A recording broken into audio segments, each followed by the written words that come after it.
My fiancée told me she was going to a party with her friends. I didn't say anything. An hour after she left, her best friend called me and said, "You need to come here. It's important." I checked the location, and my heart dropped. She wasn't at a party.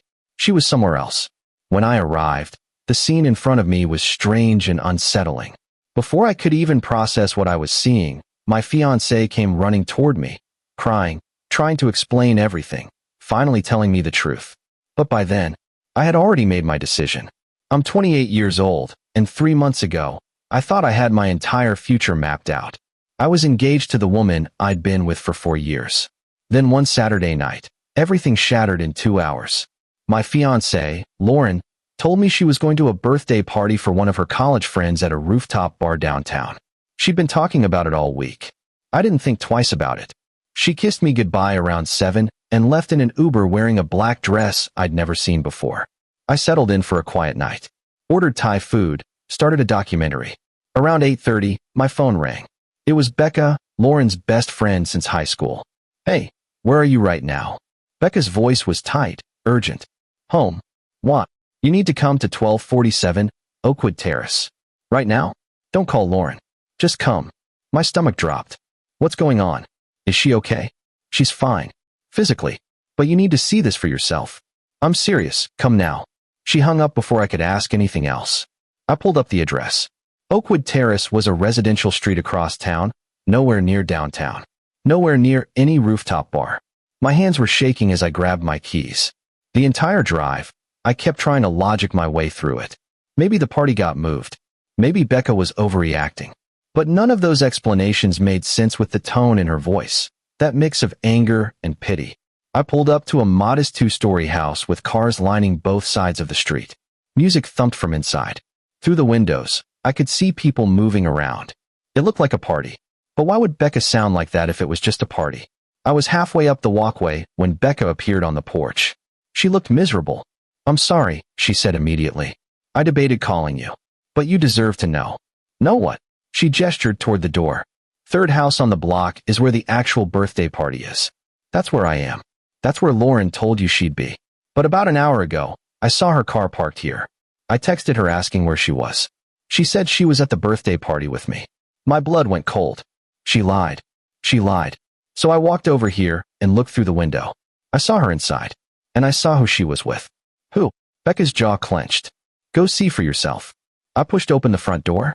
The house was packed, maybe 30 people scattered between the living room and kitchen, red cups everywhere, music blasting. Nobody paid attention to me as I moved through the crowd. And then I saw her. Lauren was standing in the kitchen, leaning against the counter, laughing at something a guy was saying. His hand was on her lower back. She wasn't pulling away. She looked comfortable, happy. The guy was tall, athletic build, wearing a vintage band t-shirt. I'd never seen him before in my life. I stood there frozen. Maybe this was innocent. Maybe he was just some touchy friend.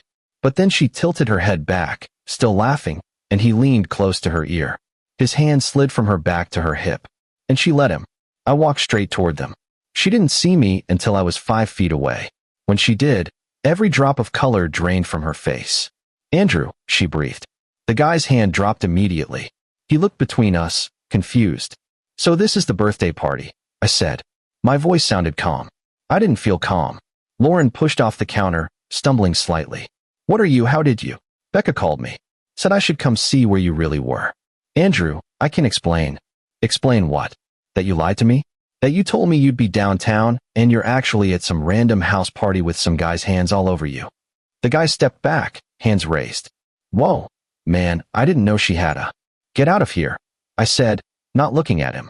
He left fast. Lauren reached for my arm. I pulled away. "It's not what it looks like," she said. Tears were already forming. "This is Kyle's house. He's Jenna's brother. I came here after the other party ended early.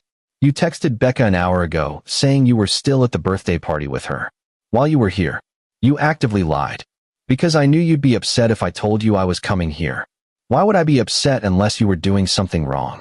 She didn't have an answer for that. People around us were starting to notice. The music felt too loud. "Who is he?" I asked quietly. "Just a guy from..." "Who is he, Lauren?" She swallowed hard. "Someone I knew in college. We reconnected a few months ago. He reached out on Instagram, We started talking. It was just friendly. A few months. My voice cracked. You've been talking to him for months and didn't tell me? Because it didn't mean anything. It was just messages. Does just catching up usually involve him touching you like that? Her face crumpled. Andrew, please, can we talk about this at home? Not here. No. We're talking now. How many times have you seen him? Silence. Lauren, how many times? 3, she whispered. Including tonight. The floor felt unstable. 3 times. You've met up with another guy 3 times behind my back, and tonight you lied so you could see him again. I wasn't cheating. We were just hanging out, talking. With his hand on your hip? While you're wearing a dress I've never seen before. She was fully crying now. I didn't do anything physical with him, I swear. I've been confused. Wedding planning has been so stressful, and you've been working so much, and I felt alone, and he was just there. So this is my fault. No, that's not what I meant. You felt alone, so you started an emotional affair with some guy from college and lied to your fiancée about it repeatedly. She grabbed my arm desperately. Please don't do this here. Please. Let me explain everything at home. I made a mistake, but we can work through this. I looked at her, really looked at her, and something inside me went quiet. The panic, the anger, all of it faded into this cold, clear certainty. I don't think we can, I said. Her eyes went wide. What? I can't marry someone who lies to me, who hides entire relationships from me. Andrew, no, please. She was sobbing now, gripping my shirt. I love you.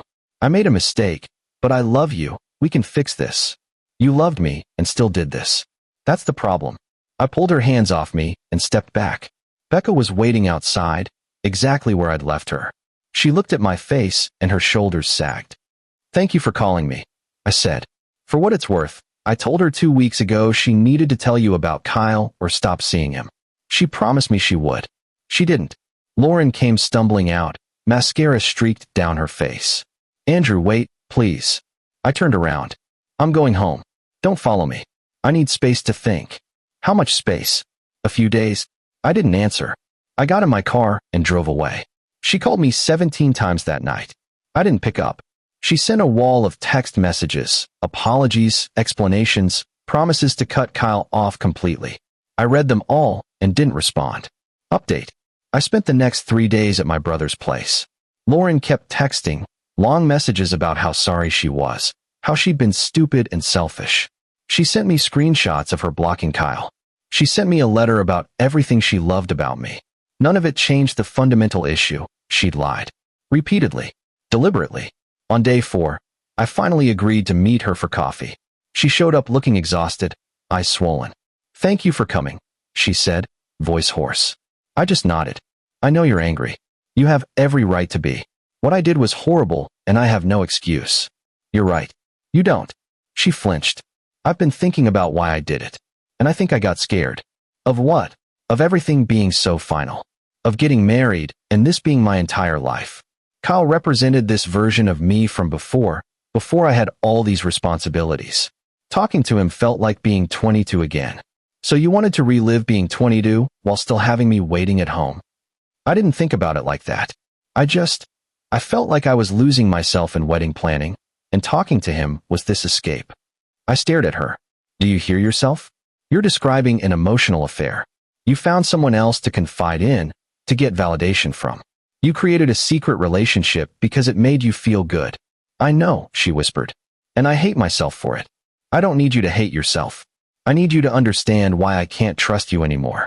Her face crumpled. So that's it. We're done. I don't know yet. But I do know I can't marry you in 3 months. Not like this. What about couples therapy?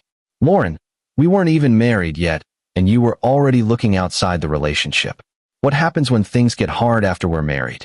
When we have kids, and you feel alone again? Do you just find another Kyle? No. This was a one-time. You saw him 3 times. You lied for months. That's not one mistake, that's a pattern. She reached for my hand. I let her take it, mostly because I was too tired to pull away. I will spend the rest of my life making this up to you if you let me. I will go to therapy. I will do whatever it takes. That's the thing. I don't want you to become someone. I thought you already were that person. And finding out you weren't. That's what I can't get past. We sat in silence. She cried. I didn't. Eventually, I stood up. I need more time. How much time? I don't know. Andrew, the wedding venue, the deposits, our families. I'll figure that out. But right now I need space. I left her sitting there. 2 weeks later, I made my decision. I'd spent the time talking to my brother, my best friend, even my dad. I'd imagined what staying would look like versus leaving. I'd pictured our wedding day and tried to imagine standing at the altar without that sick feeling. I couldn't do it. I asked Lauren to meet me at the apartment when she got off work. I'm calling off the wedding, I said before she could sit down. She froze. What? I can't do it. I tried to imagine moving past this, but I can't. Every time I think about marrying you, all I see is you lying to me. Andrew, please, we can work on trust. Maybe, but not while planning a wedding. She sank onto the couch, shaking. So we're breaking up? I think we have to. You think or you know? I know. The sound she made was somewhere between a sob and a gasp. I ruined everything. Yeah, you did. She looked up at me. Do you still love me? I thought about that. I don't know. I love who I thought you were. But I don't know if that person ever existed. She did. She does. I made a horrible mistake, but I'm still me. The version of you I knew wouldn't have done this. So either you hid that side for 4 years, or something changed. Either way, I don't know you as well as I thought. And I can't marry someone I don't know. She buried her face in her hands and cried. I stood there feeling empty and exhausted and sad, but also, underneath it all, relieved. I'll move out, I said. You can keep the apartment. You don't have to leave. Yes, I do. I went to the bedroom and started packing. She followed me, watching from the doorway. I'm sorry, she said for the 100th time. I know you are. Is there anything I can say that would change your mind? I stopped packing and looked at her. No. She nodded slowly. At the door, I turned around one last time. She was sitting on the floor, crying silently. For what it's worth, I hope you figure out whatever you were looking for. But I can't be part of that process. I want you, she whispered. You should have thought about that before you lied. I closed the door behind me. It's been 3 months now. I signed a lease on a studio apartment. Started going to the gym more. Reconnected with old friends. Threw myself into work. I haven't talked to Lauren since the day I moved out. She texted me a few times in the first month, mostly apologizing. I didn't respond. Eventually, the messages stopped. Becca told me Lauren moved back in with her parents. Said she's in therapy now. Good for her. But it's not my problem anymore. My mom asked me last week if I'd ever try again with Lauren. No, I said. That part of my life is over. Do you miss her? Sometimes. I miss who I thought she was. But that person doesn't exist. I don't know if I'll ever fully understand why Lauren did what she did. Maybe she got cold feet. Maybe she really did feel lost. It doesn't matter anymore. What matters is I trusted my gut. I didn't ignore the red flags. I didn't let guilt or fear of starting over trap me in a broken relationship. Some people might think I gave up too easily, that I should have fought harder, tried therapy, given her another chance. But here's the thing. She knew what she was doing. She made deliberate choices, repeatedly. She looked me in the eye and lied.